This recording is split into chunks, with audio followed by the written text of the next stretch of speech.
یوه غمخواري و بله د مونږ ته چې د دې حکم کړی شوی دی هر صاحب نصاب چې د سره ضرورت نه زائد دونه سامان وي که نقد وي او که سامان په شکل کې وي چې هغه نصاب ته رسي چې نصاب ته رسي نو په ده باندې سرسایه خپله لازمه ده او د خپلو ماشومانو چې کوم نابالغ وي هغه هم په ده باندې لازمه ده. خدا خبره یاد وساتئ بعضې کسان لوڼې واده شي بیا خاوند یې ورته وایي چې په پلار باندې دستا والا سرسایه ده هغه بیا ورکوي. نه دې زنانه باندې خپله ده که دا صاحب نصابي خپله به ادا کوي او که صاحب نصاب نه وي نو سرسایه یې نشته ده نه په پلار لازمه ده او نه په خاوند باندې لازمه ده. صرف هغه اولاد چې نابالغ وي د هغې سرسایه په پلار باندې لازمه ده خو چې پلار یې صاحب نصاب وي. نو دا سرسایه څونه ده؟ دا غنم چې دی دا نصف صاع دی، اوربشې کجورې دا چې دا پوره صاع دی یا کشمش. اوس صاع څونه دی؟ ځنه حضرات وایي چې څه کم 2 کیلو دی، پاو کم 2 کیلو، ځنه حضرات 2 یا 2 نیم هم 2 یا پاو باندې 2 دا خایي. خو بهرحال غنمو کې چونکې نصف صاع باندې عمل کیږي نو هغه کې پاو کم 2 کیلو ورکولی شي. خو نن سبا چونکې غنم عام طور باندې خلق نه استعمالي اوړه استعمالوي دا هغې ریټ بیا مونږ ته عام طور باندې معلوم وي، غنمو ریټ معلوم نه وي. خو مونږه اتحاد الائمه ګلبهار علماو په منډیي کې د دې تپوس وکړو او د 2 کیلو ریټو چې اعلی نه اعلی او څخه صفا غنم وي هغه 280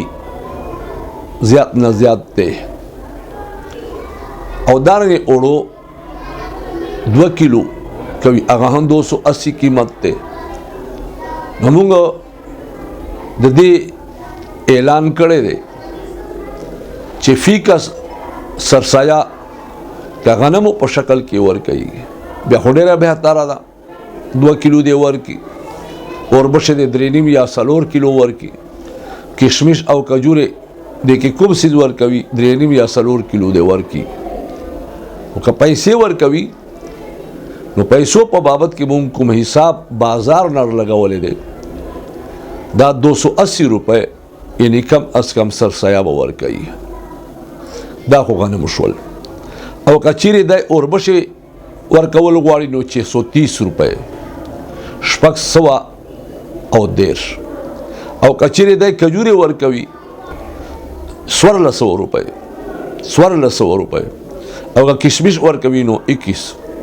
نو دا 3 سیزونه شول 280 غنم 610 اوربشې 1400 کجورې او 2000 او یو سل د پاسه 2000 دا د کشمش او د میوې قیمت ته. څوک ورکول غواړي سرسایه نو رمضان کې هم ورکولی شي، رمضان نه وړاندې هم ورکولی شي، خو لازمیږي به حاله در باندې